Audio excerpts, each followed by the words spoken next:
Hello, everybody. Welcome to Wholehearted Loving. I'm Stephanie. Hi, I'm Georgiana.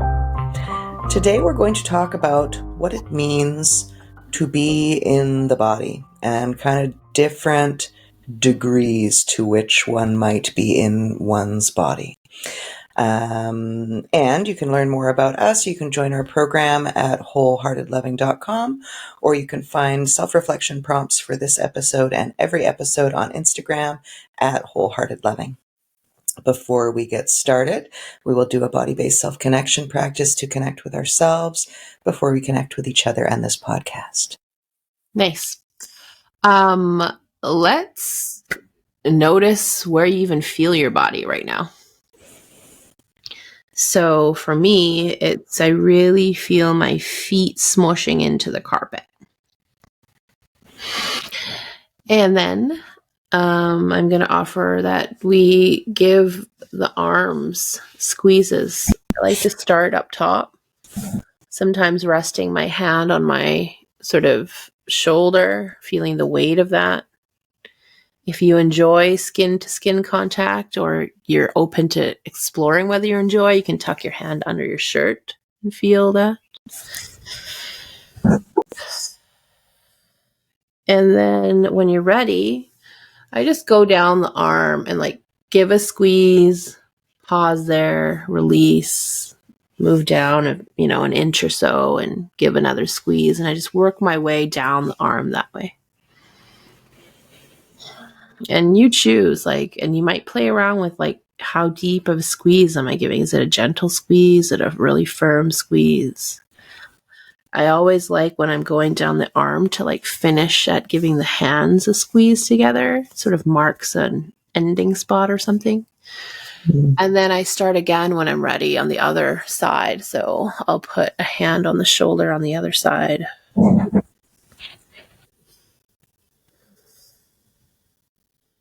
And I stay there. I try to stay there for a full tracking of one full inhale and one exhale. And then after that, I ask myself again, do I want to stay here for one more breath?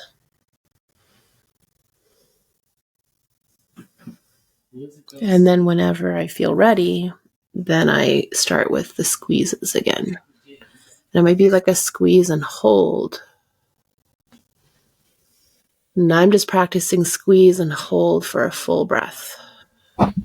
You can do it however you like.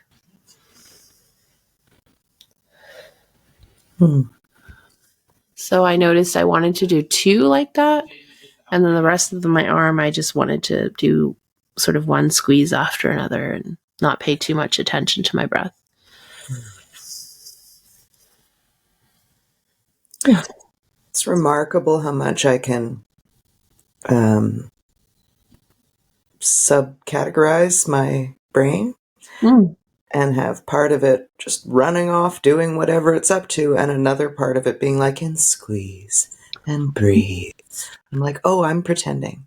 I need to actually be here now. And it can take a lot of focus and intention. How do you notice that you're somewhere else? Would you have always noticed that? Do you notice that more easily now or more quickly? I notice it easily and quickly now. And in the past, I wouldn't have noticed. Mm-hmm. Certainly. I didn't know I had a mind separate from myself. Mm-hmm. Yeah. And I like to remind people, if you have a racing mind, or even if you just want to think about all sorts of things while you're squeezing, if that's your entryway, let that be okay. There's nothing wrong with that. When we work on this, we practice this with people, they're but my mind was still thinking stuff. And our reaction is always great, fantastic. Yeah. Let your mind think the things, and can you add in a squeezing of the hands? Yeah. Right. And then can you also notice what it feels like to squeeze your hand or have your hand be squeezed? And think whatever you want. That's okay. Yeah. We're just adding in something new. Yeah. Accruing presence. I like that. Accruing presence. Yeah, right. Every moment we're able to squeeze our hand. It's oh, yes, I'm not. So the thing that's alive for me right now is I'm going to buy new kitchen countertops, and it involves a lot of measuring and thinking. Mhm. So my mind is just automatically doing that. And then I'm like, oh, right, I remember I actually want to be here with my breath right now. So I'm going to put down those kitchen measurements and take a few breaths. And then in a minute, my mind will be back off measuring or like imagining measurements because I'm not actually measuring anything. I'm just thinking about it. And then I remember again my breath. Yeah. Right. It's like bringing in, allowing pauses to happen. Yeah. And like, I think we're going to end up on this topic, but it reminds me that there was a time where like everyone was just talking about mindfulness and being present. And I was like, I don't even know what that means. Like, what the heck does that mean? And even after I understood what it meant, I was like, those are not accessible terms for me. Like, they seem very vague. But what I realize is if someone were to say to me, can you squeeze your hand and can you feel it? I'm like, yes, I can. Yeah. That is presence. That is mindfulness. But I'm like, why did no one say it like that? So that's really how I've been growing my muscle of mindfulness and presence and self-awareness, is through things like, hey, can I smush my toes into the carpet right now? And can I notice how that feels? Oh, I can. Mm-hmm. Can I like stay and look at that? Right now I'm looking at the lever on the window that closes it. Can I look at that and stay here looking at that for a full breath? Yes, I can do that. Yeah. Right? And it has an accruing effect and a ripple effect, and it unfolds into our lives. The more we can feel our toes squishing into the carpet, the more we're going to feel it when something is not feeling good in a relationship, or when we're feeling like we need to say something and maybe we're not so present with that. Suddenly we start noticing more, being with. Yes. And we're talking a little bit about, I think, how I found that entryway into noticing when things feel off. And I probably noticed a very highly sensitive child. I was a very highly sensitive child. I probably noticed a lot of inside things, but didn't know what they were, didn't know what to do with them, probably started feeling overwhelmed by them. And then a combination of being sort of praised for having a strong mind and an academic mind and a logical mind took me like just straight up into my head. Yeah. And so I was quite disconnected with what was happening inside for like decades, I think. And my entryway into being able to do the things that you said of like feeling when a relationship is off, feeling when like the job just isn't right, like feeling it, not just like intellectually thinking it, was through being able to squeeze the hands and feel them. Being able, I remember one exercise that I practiced was you lay a piece of paper on the floor and you try to use your foot to scrunch it up. And like it was practices like this that focus on the external sensation, external body sensations, bringing awareness to that, that got me more in my body, if we want to call it that, so that I could graduate Yeah. to the internal experience and bringing more awareness to it, bringing like, I think even the external ability to feel something helps provide the sturdiness and the container and the sense of safety and groundedness to then feel some of the icky, uncomfortable things that we're starting to notice on the inside. Totally. So seeing that it's a progression that's important. If you have like no real awareness of like external sensation and it's not considered yet and you don't feel it yet as a support system for you, it's going to be really overwhelming and scary and yucky feeling to try to just feel the inside stuff and be with it for very long. Yeah, for sure. You know, Being whether able that's helpful. Yeah. Right? Titrating between inside and outside is so helpful for me. Being able to pause with whatever emotional or psychological content is starting to feel overwhelming, Yeah. and to feel my feet or feel my bum or touch the soft carpet or whatever it is like life-saving.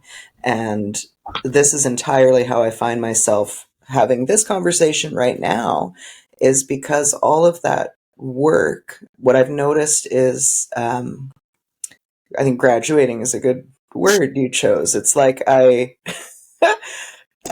excuse me, over the course of, when did we meet? 2016? 2017, I think. Yes.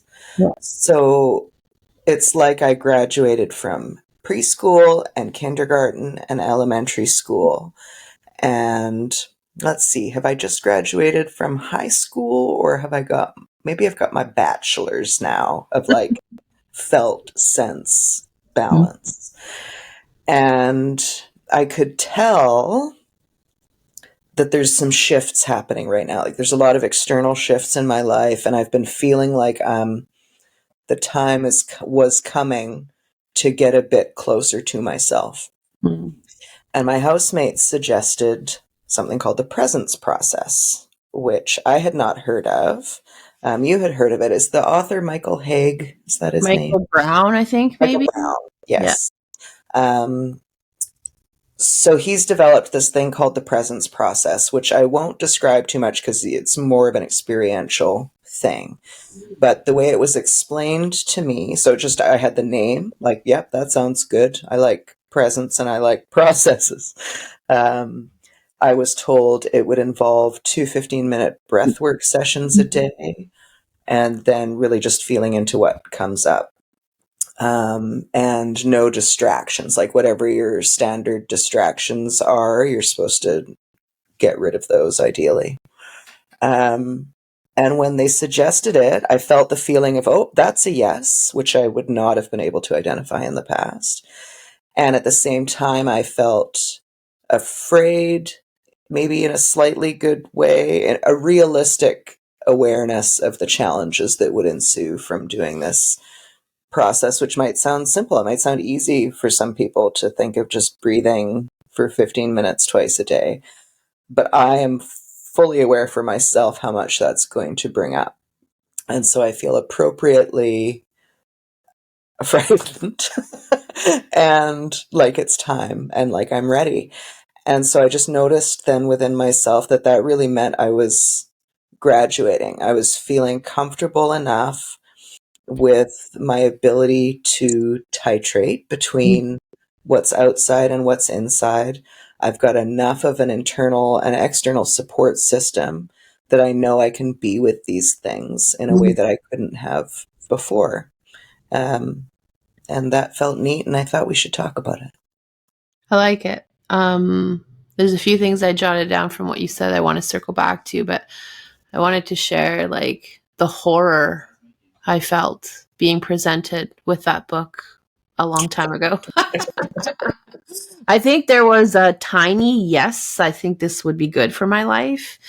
And then as I learned more about it, I'm like, hell no. Like, I don't think I can do this right now. And I was right. At the time, I think it was too big of a leap for me.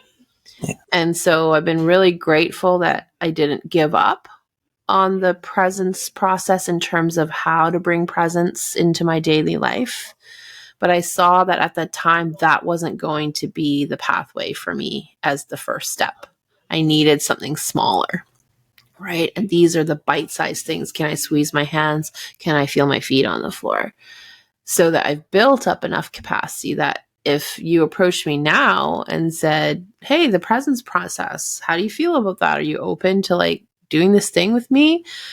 There would be a much stronger, like, yeah, I there's the yes that knows it would be good for me. And the yes, like, I think I have capacity to lean into that discomfort now. Mm-hmm. Right. So all this to say, what works for one person and feels good for one person doesn't have to be something you feel ready for right now. And it doesn't mean you'll never be ready. But just honor your own process and be willing to find what your pathway is. If it needs to be smaller or bigger or different, whatever, let that be okay. We're here just to offer the reminder of how life-changing it is when you're able and willing to bring, just like you said, accruing more presence in your body day to day. Yeah. Mm-hmm. Yeah. I have a question for you.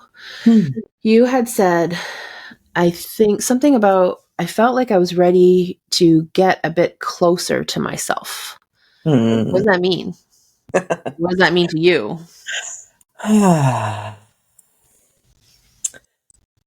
Well, this makes me think of my Tao of Self logo and shadow work and conscious relationship training. So it's 3 concentric circles with the little nugget of self in the middle. Mm-hmm. So the Concentric mean? I don't know what that means. circles within circles. Okay. So there's a dot in the middle, which is yourself. Yep. Outside of that dot is another circle, which is what you're afraid you are. And outside of that is a bigger circle, which is what you think you are. So when we get through all of the layers of what we think and what we think we ought to think and what we think other people think of us, underneath that is what we're afraid of, what we're protecting, right? What we're afraid people might see, what we're afraid might be true of us. Mm-hmm. And once you get through all of that, you find your little nugget of self and, the truest you that you've been carrying around. So for me, getting closer to myself means shedding more layers of not self, of self-protection. I don't desire there to be anything other than spirit in the space between me and other people. And that requires presence and sloughing off of old defenses. And I mean, I've worked through so many of those over the last 10 years, but there's these shreds and probably unknown huge icebergs of it, which I'm sorting through. And it just felt like it was time to go another layer deeper. That makes sense. Thanks for that clarification. Yeah. When you said, and then there's the nugget, like, oh, I like the nugget of me, the nugget of you in there. There's something else you said that it made me chuckle.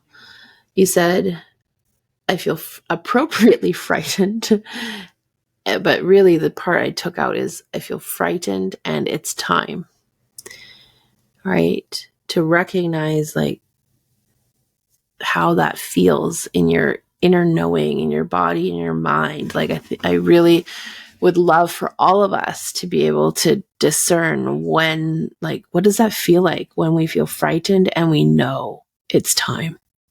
Yeah. It really is a felt sense that's, for me now, very clear. And it didn't used to be. And I think that that's part of the beauty of getting closer to self is that stuff that's in the space between us.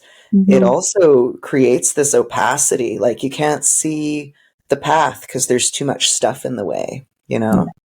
And I used to feel very confused and very thinky about what's the right thing to do. And now it just comes blazing through me like a felt sense. And reasons don't matter. Other people's opinions don't matter. Logic does. It's just like, oh, that's the path. Like all this other stuff really doesn't matter. Like, yeah, I was jotting a few things down when you're talking because I wanted to ask you about felt sense. Like there's going to be people who are listening who maybe understand what that means and they have a felt sense of, yes, I get it. And then others, including myself a few years back, where that term, those two words together wouldn't have, I don't know if I would have understood what that meant, right? But I think you're describing it like as coming closer to yourself. And this is what I love about all these body practices that we share on this podcast and also in our groups. where we practice together, is each one of these practices brings you closer to self, in that it's about, can you notice what's happening in your body right now as you do this thing? That is closer to self. That's coming closer to self. And the more you practice those things, even when in the beginning is like, what does it feel like to hold your elbow? That brings you eventually to being able to connect to felt sense and understanding what that means. Like, not understanding from the head what it means, but understanding on a body level. What does it mean when people use the term felt sense? Like, your body's just going to be like, oh, I get that. Totally. And it takes that practice, often coming in from the outside in, right? And then once we feel felt sense, then there's the other questions I wrote down is like, okay, so can you learn to feel it and recognize it? And then can you learn to trust it and honor it? Right? Because sometimes maybe you are connected to felt sense, but you might find that you don't trust it.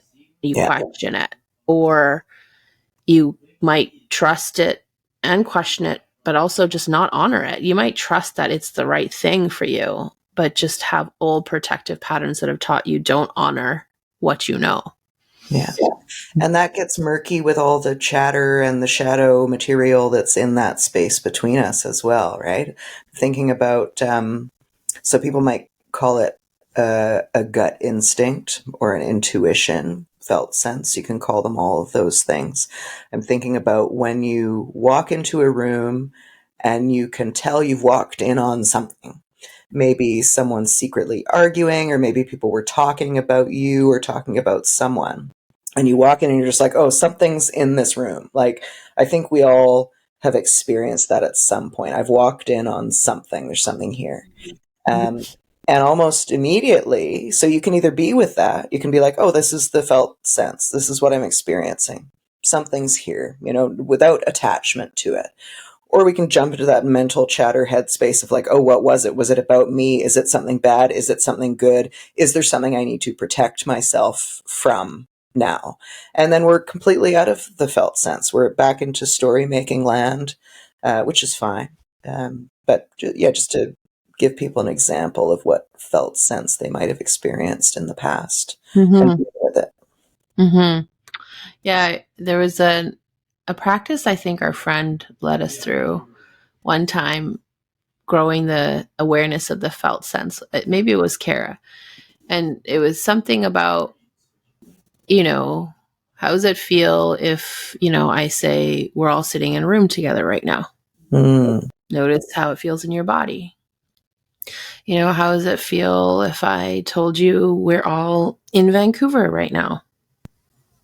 Right? How does it feel in your body if I tell you there's 10 dogs chasing us right now? And there were no 10 dogs chasing us. Yeah. Right? And it was just such a neat practice of noticing how the body tells you, oh, something's accurate and true and something's not. Yeah. Yeah. So Important. I remember that being a fun and important practice, an illuminating practice. Yeah. Yeah. Connecting. So that experience that you're having is the felt sense. I think we can ignore that so readily. Like if you tell me there's 10 dogs chasing me right now, my instinct might be, I feel speaky. My response to that is to be like, that's not true. And I can notice that felt sense of, oh, there are words coming. Yeah. Which can then inform me later if I'm thinking, oh, maybe this thing is true, but I'm noticing my body's wanting to say something. That's a good cue for me to recognize that there may be there's a felt sense I could be paying attention to there. Yeah. So what I think you're sharing about is like the felt sense of an impulse. Yes. The impulse to share, the pull to share, that your body even leaned forward. Right. So I've been practicing lately, and I've been working with people practicing. Can you feel that pull? Right? That wants to say something. Like, can you start recognizing that? Because if you can start recognizing that, you can bring a shift to that. You can bring a pause to that, right? But if you don't even recognize when you have a pull to say the things, we just end up in a tirade on someone and then only noticing maybe after the fact that I lost my mind on someone, right? But even like simple things like I think I've talked about in a previous episode of my tendency to get pulled away very easily from tasks, right? And so I made it really intentional to practice noticing, how does the pull feel? Like, so I'm recognizing two things. How does the pull feel? To feel pulled to, oh, I just want to go grab that and put that away, even though I'm doing something else right now. Right. Or I just want to grab my phone and look that thing up, even though I'm actually on busy with another task. How can you recognize the pull, that felt sense of the pull? And also, I was practicing, can I learn to be with that discomfort of not honoring the pull right away? Yes. Right. And that has helped my life in so many different ways. Another felt sense pull that I've been practicing noticing is I have this old, like decades long, I think lifelong habit of like, I'll do it later. I think it came from feeling a lot of pressure to do things perfectly and do them right. So in my mind, that would mean you have to take a long time to like do it right. And in my mind, it was also, I don't have time for that right now. Because the idea of doing things perfectly and right just felt like so much pressure. And I would just hate adding more pressure to myself. So I'd be like, I'll do it later. And so like even something as simple as like the toilet paper roll is like empty now. And like I might have taken it off the holder and put it on the counter. And my old thing, like maybe that thing sits there for 3 months. I don't know, like doesn't really bother me. But I've grown the skill of seeing. And maybe we'll talk about that in another episode, why we need to grow the skill of seeing and how it goes away through different life circumstances. But I see it now. And I feel myself turning away. That's also a felt sense. Turning away, felt sense. You know what I mean? I think that's why you're laughing. Yeah. And then I'm like, no. It only takes 15 seconds. Turn back, pick it up, and put it in the recycling. And that happens so much to me now that I'm aware of the felt sense of turning away from something. Totally. Right? Yeah. When I'm faced with now 15 minutes of breath work in the morning, I have the very keenly felt sense of my own resistance. So I'm like, oh, I need to clean things that I just wouldn't normally bother cleaning. I need to do this. It's luckily it seems to be self-care items that I engage in. Probably my subconscious is like, oh no, do good things for yourself. This isn't resistance, you know? So yeah, that's a felt sense. I kind of want to talk about like baby steps of felt sense to get people in touch with it. So we mentioned that noticing the felt sense of walking in on someone who's been speaking about something, for example. Another one I thought of was noticing.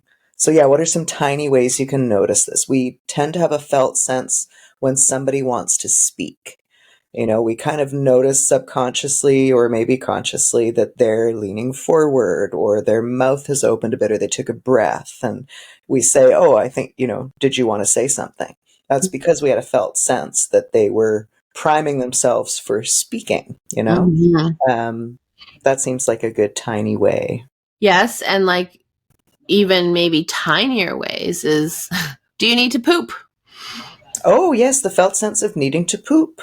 And needing to pee and needing to drink something. And I bring those things up because if you get really into the terminology of things, this is interoception in terms of sensory experiencing of like the insides giving us signals, right? And we all know that in life, it's very important that we're tuned into, do I need to pee? Do I need to sleep? Do I need to eat? Do I need to poop?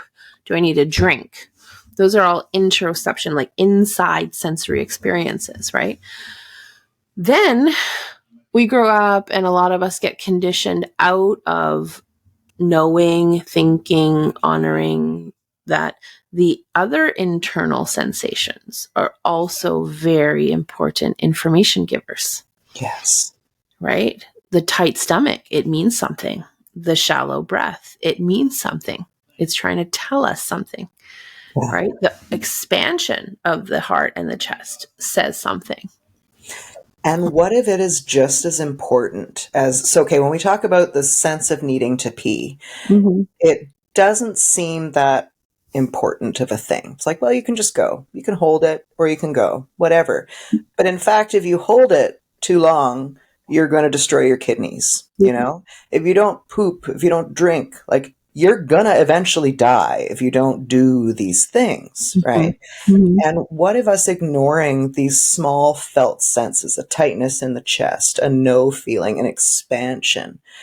What if stepping those tiny steps off of the path, I'm going to call it, out of truth, what if they have this cumulatively quite detrimental effect of us, living our fullest lives or living our purpose or whatever it is? Like, I think these things are way more important than we can measure.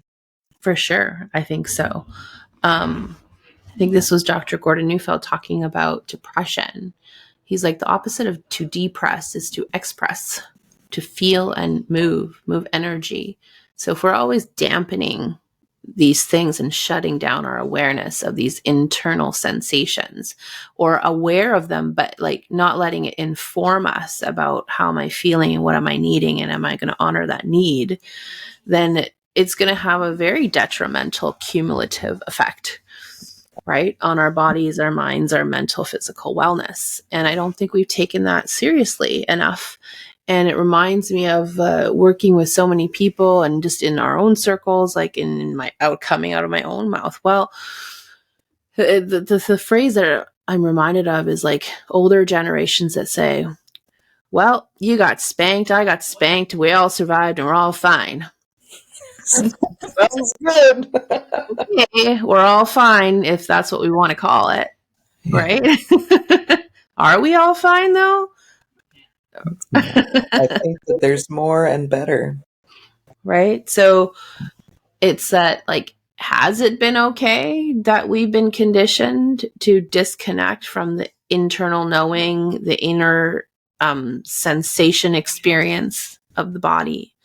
And then you have the opposite too. Like, some people are very, very in tune with the inner experience, the felt sense, the inner sensations, yet they'll describe it as, I just get sucked in by it. It's a complete overwhelm. And then I go into shutdown. So that amount of being sensory aware without being able, like you said, to like titrate in and out, like experience something else and come back in, that's overwhelming to the system. And that's taxing to the system too. So that's also not an optimal way to live. It's very, it's challenging. It's heavy. Totally. Yeah. And then it makes sense that you shut down or you want to disassociate because it's too intense. Yeah. You got to widen the lens. Yeah. Yeah, for sure. I think there's also the important bit about what opportunities arise based on how honest and expressive and close to ourselves we're being. I think it's pretty common for people to talk about things like cutting energetic cords or making space for something new. I think all of that, like, our path unfolds based on what we're doing, thinking, feeling in any moment, how close we're willing to get to ourselves. And that respect is going to result in other opportunities that we might not have thought were possible, Yeah. Like, it makes me think of your nugget that you said that was in the center of those circles. I think the closer we are willing to come into loving connection and awareness of who we are at the core without all the protective layers, if we're willing to live from that place, then what lands, what shows up for us, opportunities that show up end up being most aligned with that nugget. Yeah. Right. But if we're willing to live in that circle of what do I fear other people think about me, and the facade I put up in order to not have them see that, then the things that appear in our life will match that version of us. And that's unfortunate. Yeah. Because there's going to be like that feeling of this just isn't it. This isn't Like, it. this Or I isn't can't. Yeah. Or you can't see what it is. Like, this is making me think of a date I went on once years ago where my programming at the time, this is quite specific, was that my ex-boyfriend used to drive my car instead of his own car, and he would make a mess of it, and I found that irritating. So I went on a date with this man who was a lovely man, but I assumed he was an F-boy and a player because that's what I was conditioned to believe. And I couldn't see that he was just a lovely man, right? I was making all this meaning that didn't exist. And he went to open my car door for me. And I blurted, I'm like, "You're not driving my car?" And he was like, "No, I'm opening the door for you." It's like, wow, that wasn't even an option as far as I was aware, you know? amazing. You're not driving my car. That's Yeah, bad. rudely, like, with so much attitude. Yeah, I love it, but that's how it shows up, yeah, right? The old body memory says this is what's going to happen. yeah, And what was neat was, I guess it wasn't, yeah, you got, I like to use this term, a reparative experience, yeah, right? That showed you not every person, not every time when someone reaches out to open a door for you or open a door doesn't mean they're going to do something they have no permission to do or that you don't enjoy. yeah. Right. I could not enjoy the reparative experience for probably several years after that because I just became completely in a fog of A, embarrassment at having been wrong, and B, this just like quagmire of wanting him to like me. So like I was just blind and disconnected because my only focus was wanting this guy who I thought was hot to like me. And nothing else existed, quite honestly. And it took a long time for me to be like, oh, he's actually a nice man. And he was doing a nice thing for me. And that is a lovely representation of things that exist in the world. Yeah. Yeah. This, again, nerdy term, neuroception of safety, right? How do we assess what's safe or not and rewire some of that? So all of a sudden you're able to see like this is just actually a kind person doing a kind thing in this moment. But in the past, that would have registered as danger, jerk. Yeah. Right? Yeah. Totally. And I've encountered this with people where I'm now the nice, safe, clear person, and they're not in a place to see that. So they're making negative assumptions that they're unshakable. When that's our worldview, that's all there is. Like we can't see anything other than that, and we can't trust when someone says, actually, there's no danger here. Yeah, I've had that conversation with friends too, where they perceived my behaviors as something like mean, cutting, whatever. And I would try to offer like, that never even crossed my mind. That's not what this is about here. And it's very hard to get that message through to someone's, if their framework, if they're so set on staying attached to a certain framework and maybe not even aware that they're attached to a certain framework.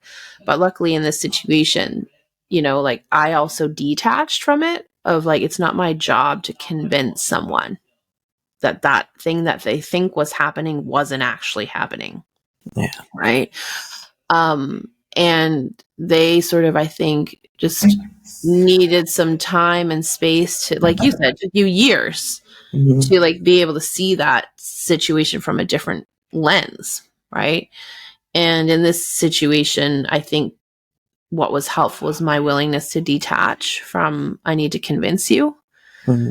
My willingness to not shame myself for the fact that someone else is not quite getting my intention and what it's really about for me, and just trusting the process. And, things turned around, and at some point they were able to say, I see it now.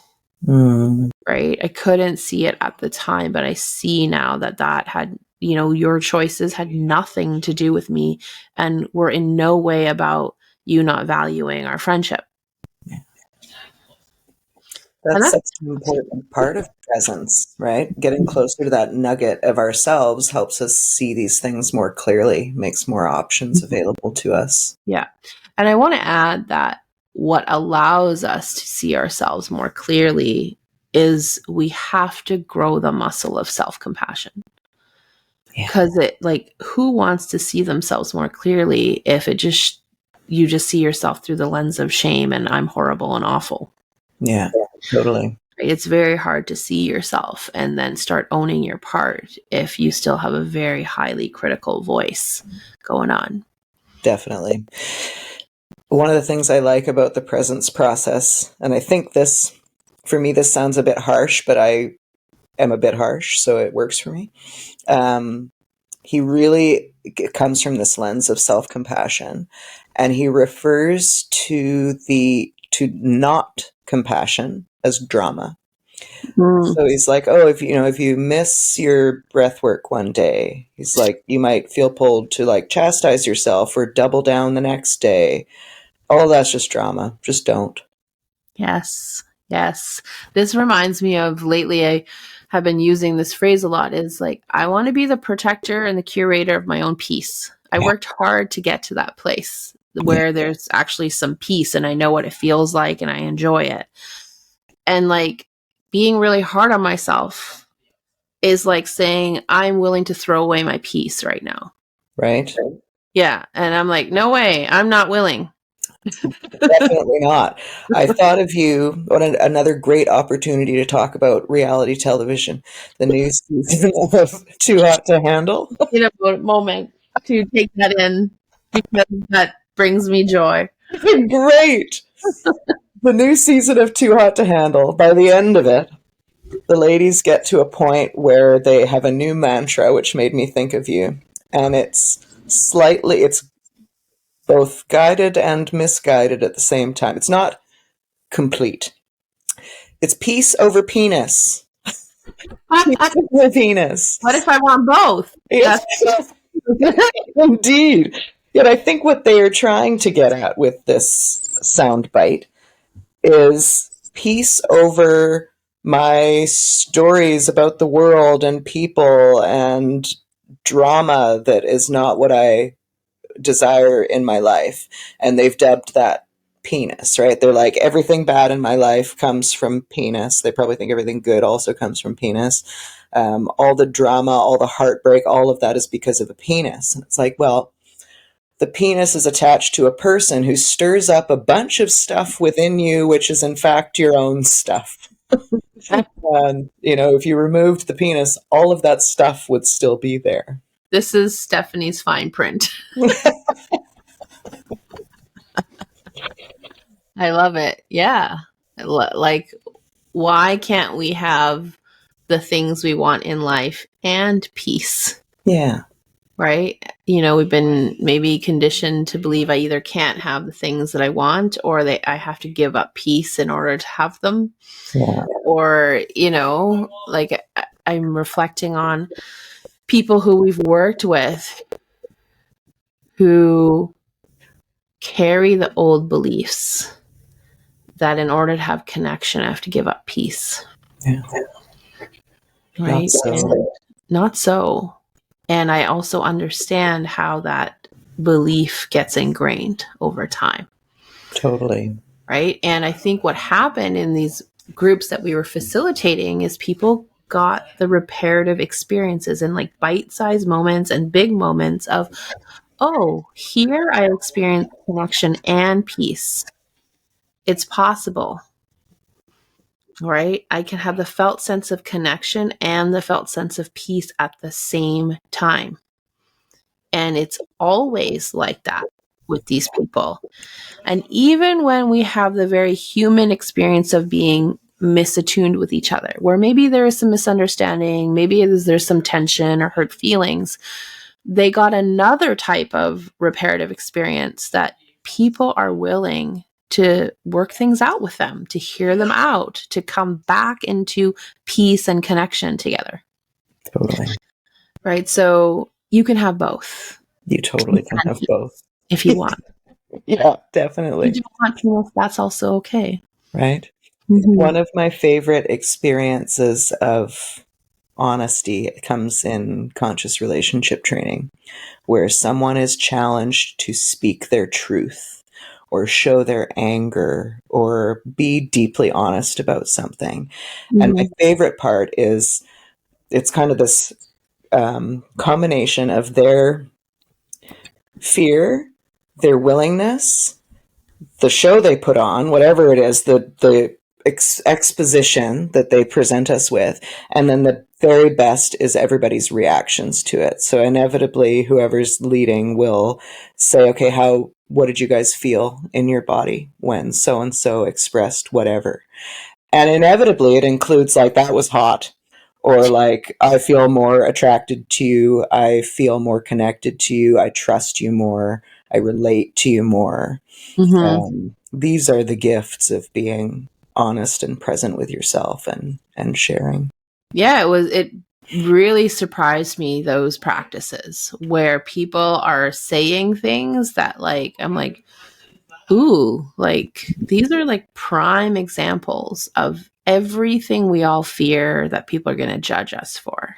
Yes. And like hearing people just share something I don't want you to know about me is, right? And all of a sudden, like you said, like, oh, I feel like I actually like you more. I feel like even if I wouldn't want to hang out with you because we aren't in alignment, like I trust you more. Ugh. And so really it's just owning what's true for you, being willing to say it out loud.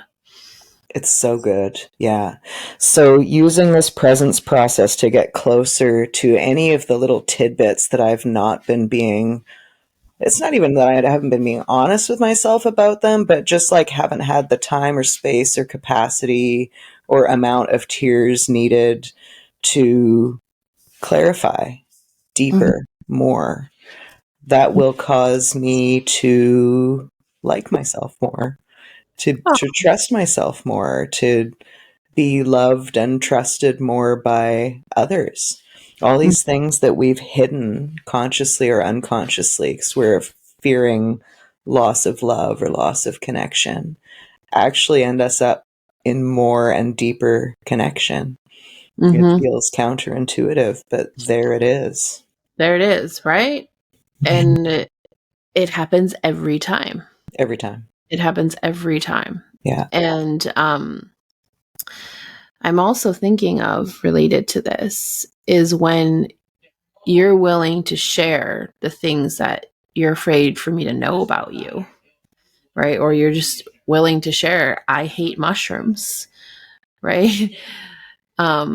Whatever it is, I get to make an informed choice about how I want to have you in my life. In what way am I open or not open to having you in my life is based on solid information.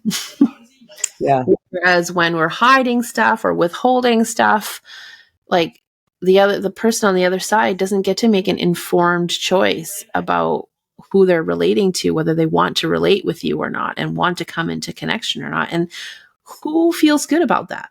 Yeah. Like, I think we all thrive in situations where we feel like I have the opportunity to make an informed choice. And I respect you for giving me that opportunity. Right? Yeah, it's the felt sense of, you described it as a solid foundation. I think the alternative is shaky ground, Right? Yeah. And when we withhold the truth and withhold parts of ourselves, and someone is making what they think is an informed choice with complete information about wanting to relate and connect with us, we end up being in a situation where we're constantly afraid of being found out. Mm. And that's not a nice feeling. Totally. Right? I gotta, they like me now for who I'm presenting. So now I gotta upkeep that all the time. Not a nice way to use energy either. Yeah, not a nice feeling at all. I also want to mention the felt sense of having ignored a felt sense and regretting it later. Because we've thought our way or shoulded our way to whatever goal we think we want. And then things go sideways and we go, oh God, I knew it. I knew. I felt like it was wrong. I felt like I shouldn't have trusted such and such words, and I just ignored it, or I steamrolled past it to acquire something or whatever it is. Yeah, all of these things are really, I think, important and valuable to start slowing down and paying attention to and noticing. How does it show up in my body when these things are happening?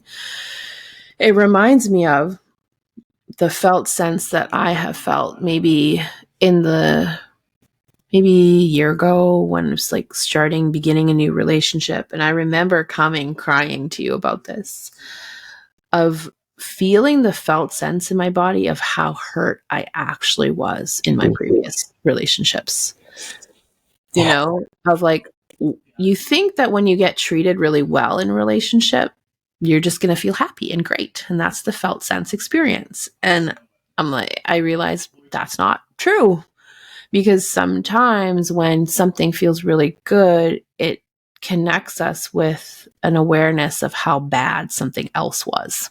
Totally. That when we're in it and we're trying to convince ourselves it's okay, or like just suck it up and put up with it because you get a little bit of the thing you want, or it just feels too intense and too big to really sit in the felt sense of the hurt. Totally. Right. And I remember I'm like, wow, there's so much grief and pain here in my body while I'm starting something new that feels really good. Yeah. It was such a mix of things, and like the amount of tears I need to cry to just acknowledging, wow, like that was a really not pleasant experience. And I don't think I ever gave myself room yet to really feel the depths of how not okay it was. Yeah. Right. That can be such a shocking experience.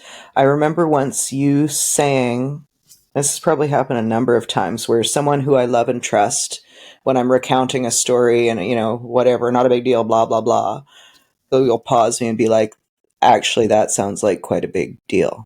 Like that might have been really painful. How do you feel about that? I'm like, I feel fine.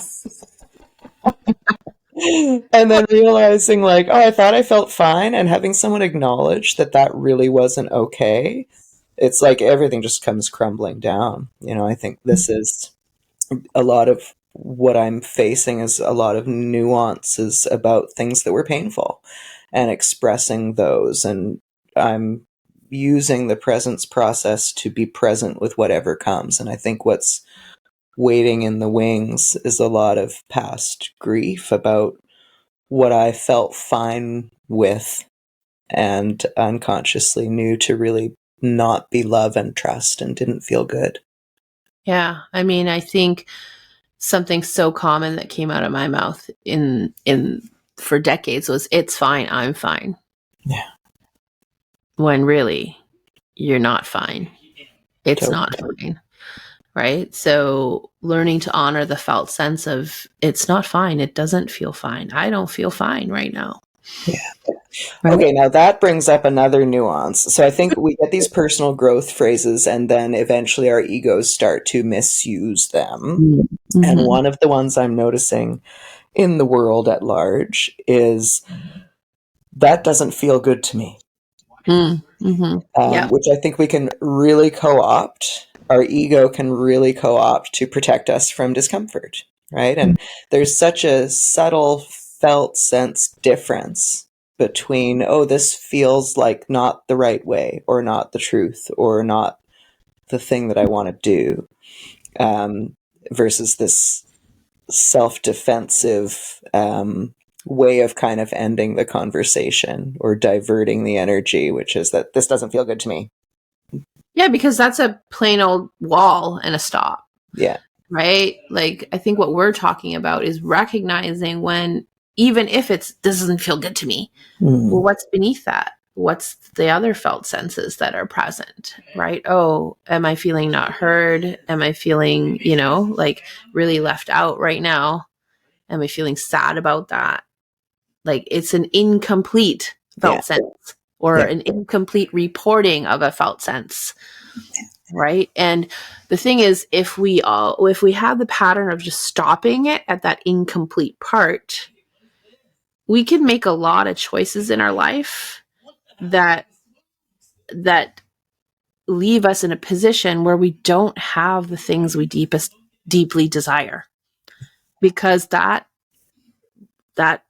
sharing of that felt sense was just one sliver. It wasn't the whole truth. Right? The whole truth might be, this doesn't feel good for me. I want to pull away. And really, the other thing that I'm feeling is I felt really left out. I really wanted to be included. And I wish you would have said this. Right? That feels more complete. Yeah. And then you can build on an exchange that feels more in alignment, or you can hear from the person that they don't care that you felt left out. And then you have more information and data, and you get to choose whether keeping this person in your life is in alignment with your deepest desires or not. Yeah. Yeah, and I think this is what gets us closer to our deepest desires. I think those can also be muddied by all of the things that we've talked about. We think we know what we desire, but we're so far from ourselves that we can't really know. And that's a vicious cycle in many ways. Yeah, and I think it's neat just to honor evolution and transformation and growth, that the things we desired at one point in life become things that we were maybe mortified by later. Yeah. And that we can laugh and see some lightness in that, and like reattune to, well, what is it that I desire with who I am and where I am at today? Right? And trusting that that's probably going to change too. Right? Yeah. I feel complete. Me too. Yeah. Yeah, there's just one practice I think it's nice to bring in as a closing practice. Great. And it speaks to what you said earlier about titrating between what you feel externally and what you feel internally. Right? So if you're cool with it, we could practice that together and use that as a closing practice. Great. Okay. So the first part is, this is a practice of noticing and saying things out loud. So the prompt is, right now, something I feel my body touching is. Right? So I can go first and then you can go. Right now, something I feel my body touching is my hands on the bed. Right now, something I feel my body touching is my bum on the chair, my feet on the footrest, and my fingers in my hand. Yeah. So you can do it where you just speak of one thing, or maybe there's multiple things you're aware of, like which Steph just showed us. The next prompt is, right now, something I notice inside my body is, like an inner body noticing is. So right now I notice that my mouth is dry. Right now I notice that my eye feels sharp, I want to say. And my neck feels like it wants to be moved around. Okay. And then we go back to, right now, something I feel my body touching is my hands on my waist. Hands on knees. Mm-hmm. Right now, something I notice inside my body is like a hole sort of in my tummy because I haven't eaten yet. What? I feel an itch on my left upper back. Mm-hmm. And right now, something I notice my body touching is the ball that I'm sitting on. I notice my feet inside my flip-flops and all the straps. And right now, something I notice on the inside of my body is like when I close my eyes feel nice and pleasant instead of that burning feeling that I sometimes can feel when I'm tired. I'm noticing, I'll be careful with my words here because it's the inside feeling of my butt, not inside my anus, but the internal feeling of the connection of my butt on the chair. Neat. Yeah. Okay. So that's how we play with just growing the muscle of being aware of external and internal sensation experience. Right? And like that didn't take very much time. Yeah. But it helps grow a muscle. It has a cumulative effect on your wellness and your ability to be closer to self. Yes. Right? Yeah. The cumulative effect, I think, is important. And that's why I'm glad people come here and practice with us every week or join us in our program and accumulate that for themselves, accruing moments with self and felt sense. Mm-hmm. That's what we've been hearing like so much of. I hear your voice. It's such a good reminder. Or I feel it now. That thing we've been practicing for so long. I get it. Like I'm doing it by myself without even thinking now. Yeah. And that's the magic of the cumulative effect. Yeah. Right. And like people getting a sense of how it's starting to impact their life now. Right. It used to just be, can I feel my feet on the ground? Now it's, wow, because I know how to feel my feet on the ground, I was able to do XYZ, which I would have never done before. Yeah. Amazing. Thanks, Gigi. Anything else you want to say? That's it. I want to say toodles, toodaloo. Toodaloo. Ta-da! All right. Well, thank you guys for being with us. As always, please do like, follow, and subscribe. And if anything we've said here today has been helpful for you, please share it with somebody that you care about. And we'll see you next week. Bye.